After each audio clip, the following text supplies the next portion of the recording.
Sing me a song. I'm pretty hopped up on the back end of a couple of strong medication pills for a bad flu, mixed in with a pretty erotic scene from Outlander. So I don't know what's going to happen today. My hair, I haven't even had to use gel to smooth it down this much. It's just the sweat and grease of Paris and having a summer cold. Well, not really summer. I don't even know what temperature it's supposed to be in this city. But whatever it is, it's not working for my body and my brain and my booty. And let's get into it. Breathe in. Welcome to What the Fuchs with Jess Fuchs. Now breathe out. And scream. Because here's what's pissed Jess off this week. Now you might think some of my words are coming out a little more snotty than usual, a little more congested, and you'd be right, because at this point in my trip, I've hit the gets a flu. Because you're not sleeping enough, because you're acting a fool, because you got no structure and you got no day-to-day plans. And that's true. So I'm on the hump. I'm on the kind of the nipples tip, the kind of climax. Or maybe perhaps I'm actually on the anticlimax of a little flu. Just a 24-hour, 48-hour, 3-week residual cough. You know those flus you have where you're actually only contagious for like a second, but then you can't stop coughing for like 2 weeks. I think this is what this is. And perhaps it was brought on by smoking too much weed. Maybe the French are putting something nasty in that weed. I wouldn't be surprised. So here I am in Paris, and I'm surrounded by a very bright, very piss-colored yellow wall, if you can't see it. And I don't know. From the monitor, from the camera's lens, I'm looking good. This black hoodie and this dirty hair is popping on this yellow wall. And also there's like a hexagon shape here next to me. I'm not part of the Illuminati. I'm not part of a Dan Brown book. I think it's just the light from the lamp hitting a hexagon mirror, which is to my right, and then projecting behind me. And in some ways, that is science. And in some ways, that is just... I don't know how to tell you that is science, because it is. It's reflection, refraction, what's the concave? Anyway, so I'm in Paris. Now, what do I think this episode's going to be? Thank you for asking. I know it's only technically been a week since I posted a video, but I feel like it's been a month. I don't know what's going on in your lives, but it literally feels like a month has passed since I've been on the airwaves, since I've been a face for radio, which is what they used to call an ugly person. So, okay, let's just quickly, also here's the other part of the equation. And, I am at this point just letting you guys in on how the sausage is made. It has gone from a professional podcast where there's all the bells and whistles and people tune in every single week. And I know that's what a conventional, traditional podcast might offer you. But here at Jess Fuchs Inc., at Jess Fuchs Ltd, YTD business, we don't have the capabilities to just kind of smoke and mirrors you guys. We don't have the kind of... capacity for that. Where we're at is we just have to tell you what's up and you just buy it or you don't buy it. And that's kind of the beginning, middle, and end of that. So with nothing but love and respect, I don't know what to tell you. It's, do you know what I mean? I know that's nonverbal cues, but I'm sometimes the English language does not have the words to contain. And what's fascinating is, as I've been in Paris, I was speaking to someone the other day and they told me, so we were Googling, because French is a lot longer. They speak a lot more words to say. English is more direct, is what I'm trying to say. Look at me being all French, trying to explain this using too many words. So we were Googling. So apparently French has 100,000 words, but English has roughly 500,000 words. And you can see that because some of the words that they use, it has to be really heavily used in context. So I was on stage, and I've been doing some shows while I'm here, and I was on stage and I said to the audience, I was like, me and my friend, we were talking about being horny. And very quickly, I just had the thought, I wonder what is the word horny? So I said to the crowd, what's horny? What is the word? And someone was like, excited, excited. And I was like, okay, horny. And then someone was like, no, it's shoulda. So I was like, oh, you shoulda fucked me. Kills in the room. It doesn't matter here. I don't need to relay the crowd work. It's never going to work like that. And then I spoke to some other people. I kept telling people, I said, shoulda, around town, because I'm spreading my wisdom, my knowledge. And so many French people were like, LOL, what? And they were saying like shoulda also means like hot. So you could be like, oh, it's so shoulda outside or whatever. I mean, I don't think I'm retaining this properly, but you can use it as like a placeholder for so many words. And I was like, what do you mean? So you have to fully just use context clues when speaking French to figure out like what word goes where kind of thing. And I'm like, no wonder these people are grumpy. They are in their head trying to determine what people are saying to them all the time, because there is that stereotype that French people are rude. And here's the thing. And then I've heard, I think someone was saying down south, they're much more friendly, or maybe it was north. Maybe it was just outside of Paris, the city centre, the arrondissement. Also, oh my God, maybe this episode is just me telling you everything I've learned about Jess, focus up, bitch. You don't have a lot of time. That's what I wanted to tell you guys. I do not trust the Wi-Fi I have anywhere. Now, I know the Wi-Fi at home in Sydney, Australia, but I don't know this Wi-Fi anywhere. I mean, each episode has been me fighting against the powers that be, against the 5G towers, to get you guys what is going on inside my head, just for you guys to listen and be like, she's mentally ill. And I'm like, she's mentally ill. We know that as a group. I don't think that needs to be said out loud. So stop saying it to everyone, okay? But I don't know what the Wi-Fi situation is in this house. I mean, I know I've been streaming Outlander while coughing up a lung and being horny, because I have been sick the last 24 hours. But I don't know that streaming power is going to go right into your earwaves. I've also left this till the last minute. I release things on Tuesday. What time do you think this is? It's Monday morning Paris time, which is Monday night Sydney time. We are fighting to get this up. So it's not going to be a long episode, because it's too many moving parts. It's just going to be a quick catch up with girls, because that's all I need from you to keep this community bubbling and cooking. Okay, so we're jumping, we're diving in, we're moving. You can't even spot us. We're moving so fast. It's like one of those, have you guys seen those videos on TikTok where they're like, it shows the slicer and the speed of slicing, and then they put something in it to show how fast the slicing is moving, and because our eyes can't perceive time as fast and things moving as fast, like you just think it's like, oh, like just moving slowly, but really it's like, you know what I'm saying? Who knew this was a Foley podcast? Who knew I could do everything? So, okay, let's just kind of get back into what I wanted to talk about, which is, let's just go through Paris. So I arrive in Paris. Now, I can't remember the days. So I arrive in Paris. Let's have a look what day.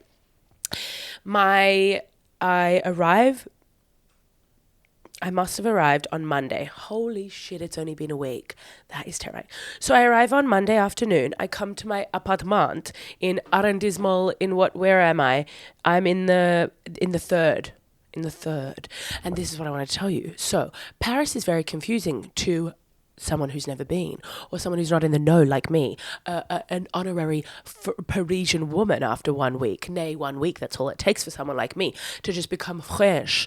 So it's shaped like a fucking snail. Ironic, because that's what they like to eat. Was that a self-fulfilling prophecy, or did they eat them before? Who's to say? I need a historian to tell me the history. But so it's like 1, 2, it goes 1, 2, 3, 4, 5, like all the arrondissements.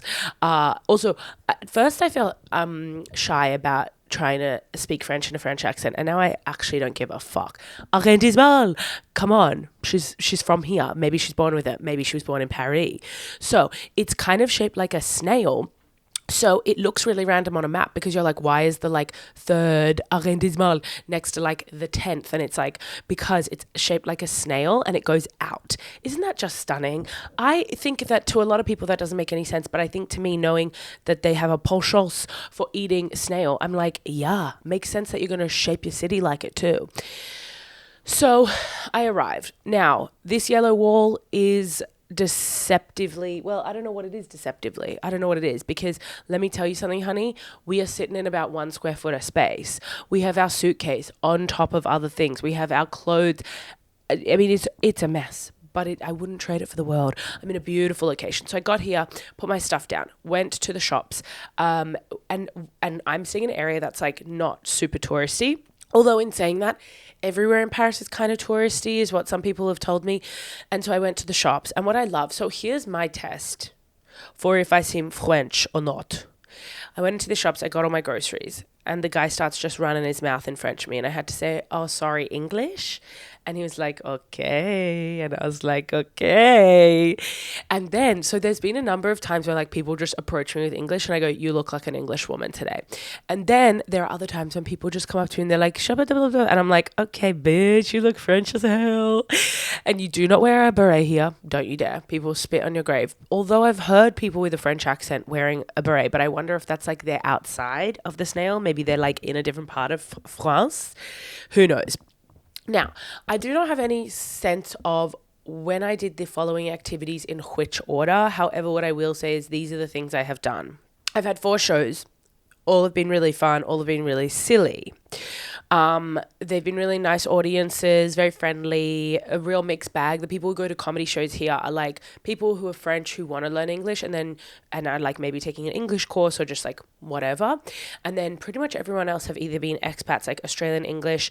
There were a couple people from Mexico who were living here, Americans, and then some are just like traveling, like literally if they're here for a week and then they're on a Saturday night, like what should we do? They'll go see like a comedy show, which is slay.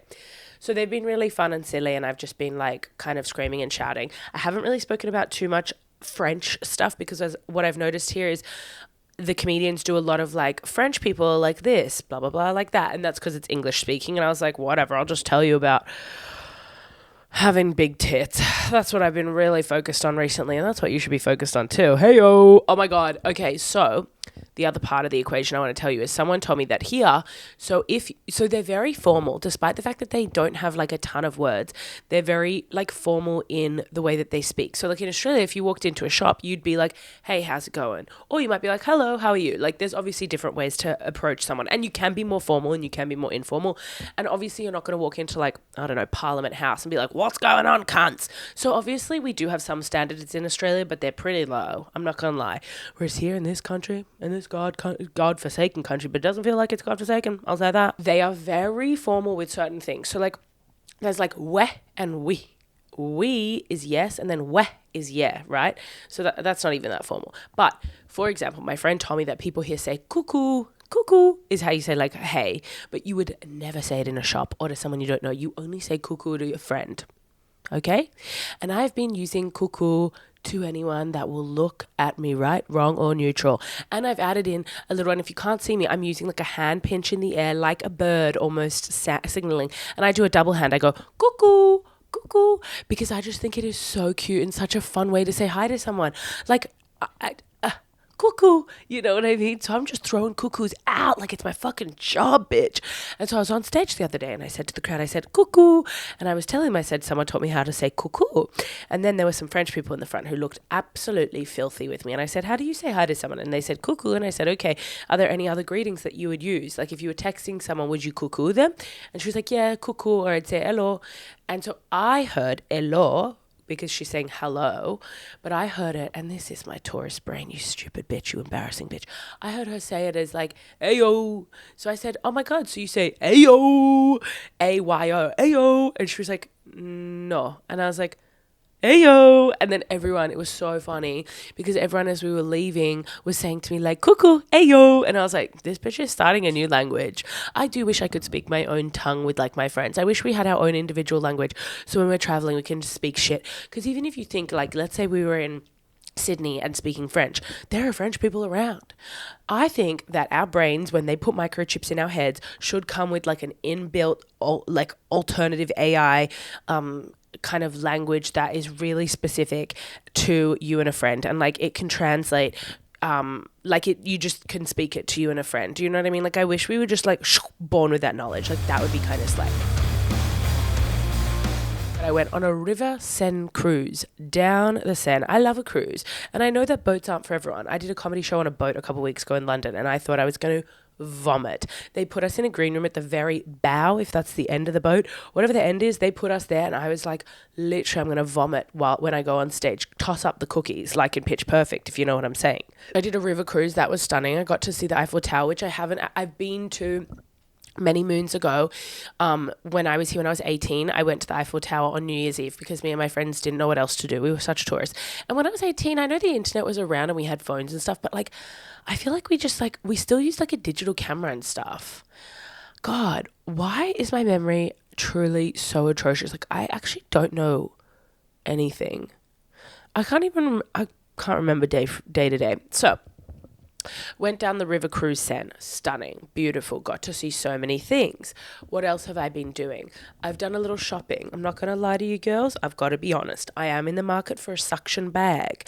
I left one bag in London with one part of my heart, with my clothes, and I said, girls, I'll be back in a couple of months. I took another bag with me and I said, girls, you get to see the road. You get to be on the road with mama. You played your cards right. You are versatile enough. So let's get going. I bought this stunning jacket. It is leather and has a fur trim around the neck. It's from one of those, so here they have these things called kilo thrift shops. So it's all different price tags, and then you weigh your item, and then it is based on weight. How amazing is that? How amazing is that? What else have I been doing? Thank you for asking. Eating a lot of food. Now, I was traveling for a few days with some Americans. The Americans who came with me a couple of years ago to Ireland when I tripped and I broke my ass. And one of them at one point, the one who pushed me in Ireland when I broke my ass, well, she didn't technically, if I had to be technical. We were walking and she said, I just have this urge to push you. And I said, excusez-moi, mademoiselle? I said, what the hell is that? And she's like, I don't know. I said, and no one believes me when I say that this bitch pushed me on cliffs of Moher. I said, I literally have living, breathing proof that you have an intense desire to push me at a moment's notice. And she laughed. Sometimes conspiracy theories are true. Sometimes you think, no, it's impossible. No, I personally am responsible for slipping on the cliffs of Moher and breaking my own asshole. But then there are these little diamonds of information that if you listen, if you pay attention, if you really lock in, you see that there is truth to it, that the conspiracy goes all the way to the top, that this American, when given the chance, would and should and did push me on the cliffs of Moher to break my asshole. The first half of my trip was dominated by my friend who's here he's Australian, but he's here. Then these Americans visiting me. Now they've left. Clear the space. Who's coming in? Thank you for asking. Next, we have a British arriving tonight. Then she's here for a few days. Then she leaves. Then we have an Australian arriving in a couple more days. And then that's the trip. And then I go to America for my weddings, for my 3 weddings. I was going to try to count in French, but my French is not there yet. What else do I want to say about Paris? Well, I do think that there is just like a chicness to the people here. Like, what I've noticed about the Parisian style is it's effortless, and they have details. They'll wear a headscarf. They'll wear like a necklace. They'll wear a neck scarf. They'll wear like jewelry or a belt, and they just do it in a way that is so chic. And I'm like, I actually can't do that. And maybe I am kneecapped in this environment because I don't have as many pieces of clothing with me, which is 100% true. Like, the shoes that I have are all for stability and all for long distance walking. So you know that shit's ugly. So I go to put on a cute outfit, and a cute outfit can be made or broken by a pair of ugly ass boots. And so every single outfit I put on, I go, this is so chic. And some outfits are made for walking and some are made for standing still. And I will say that sometimes I wear pants that I go, these shouldn't be moving in because they show all the curves and the crevices, and that's okay. But these French girls, I mean, they have not an ounce of fat on their body and they just look so chic. And you could literally put them in a tea towel and they belt it in the center with an earring, and you're like, Jesus Christ, these French women, no wonder there's a French, what's it called? Paris Fashion Week. Also, I'm walking down a street the other day and I hear Jess and I think, oh God, who have I pissed off? I look up, it's a girl I went to high school with who I haven't seen since high school. And I go, Coucou, what are you doing here? She's there she's doing Fashion Week here. She's like a marketing person or something. Also, everyone works in marketing here. I thought it was crazy that the whole plot of Emily in Paris is that she's a marketing executive who gets relocated here. Let me tell you, every other person I speak to is a marketing executive. I am not even kidding. I don't know why Paris is filled with them. Is there that much to market here? I guess so. It is a beautiful place with beautiful people and beautiful things. So it makes sense in some ways. Every single person. So she's doing Fashion Week. I say, what the fuck are you doing here? And then we're chit-chatting, whatever. So I need to message her because I want to get front row at Fashion Week, even though I don't think that's possible. Or at the very least, I would take a little after party. Surely that's a thing. But she was standing there and she's with these 2 other women, and they were 7 foot tall, gorgeous, working in fashion. So you want to say it with me what they were? 1, 2, 3, cunts. They were cunts. They were rude. They were standoffish. Even though I was like, hi, how are you? I'm Jess. Blah, blah, blah. Wouldn't move the needle. And I thought to myself, I will crack these people. All week I've been cracking the rude French people, whether it's a waiter or a person on the street. And I will crack you too if it's the last thing I do.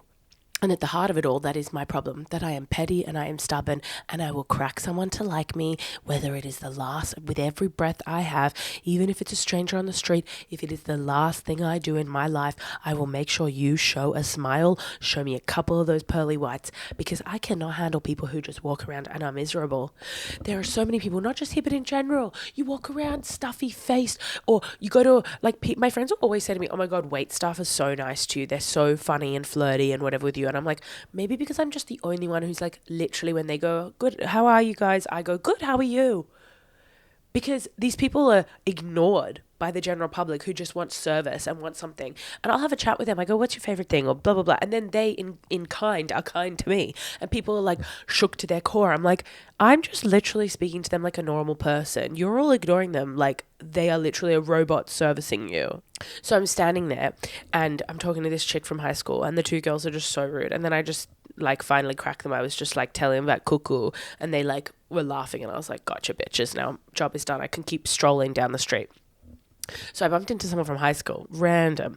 Been going to some beautiful little areas. I mean, Paris is just so fucking cool. And it's, the amazing thing about it is like it feels really big and small at the same time, and it is so dense. Like it is so densely populated. There's so much happening. If you've never been, like, and you like to travel and you can afford to, I do recommend it at some point in your life, especially if you're a white woman with a bit of an existential crisis. This place is catnip to eyes.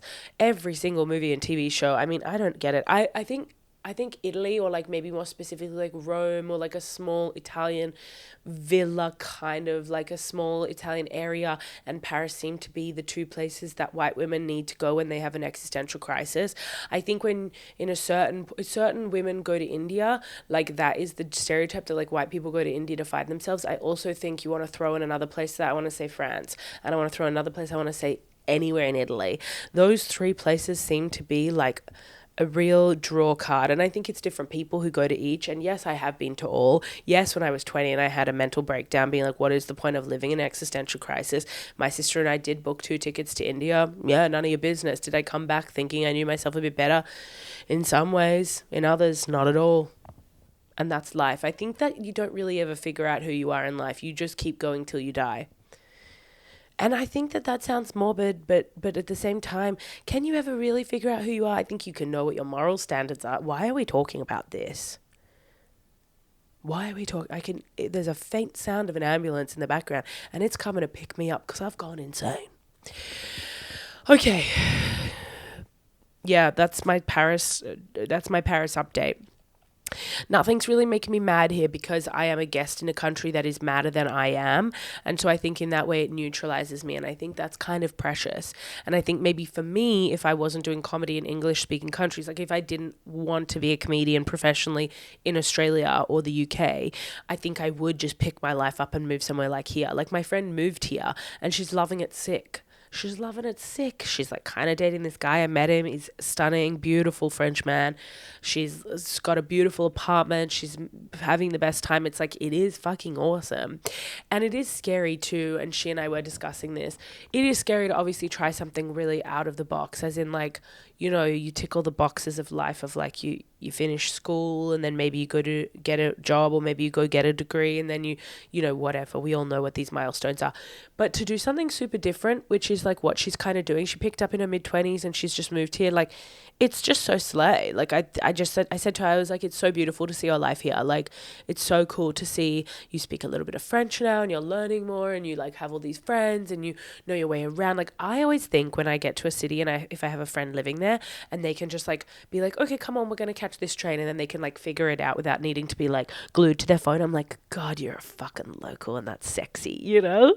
So next Sunday I will be flying from Paris to New York, and then the wedding celebrations commence. I am going to try to make another video perhaps in front of this yellow wall. I actually kind of am scared at how amazing this yellow wall is going to look on the footage when I look at it on my computer.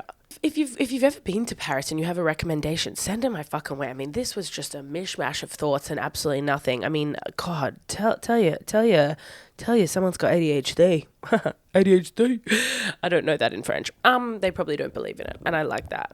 I like being in a place where they just don't really care about stuff. Like, they care about such a I don't know, not that they don't care.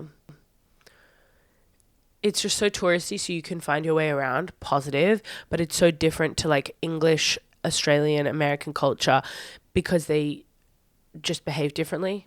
Huge positive. I think that's so much fun. I like a place that's teetering, and also they hate tourists, so it's so much fun. I like that. I actually never lose that. If you're French, never lose your hatred for tourists.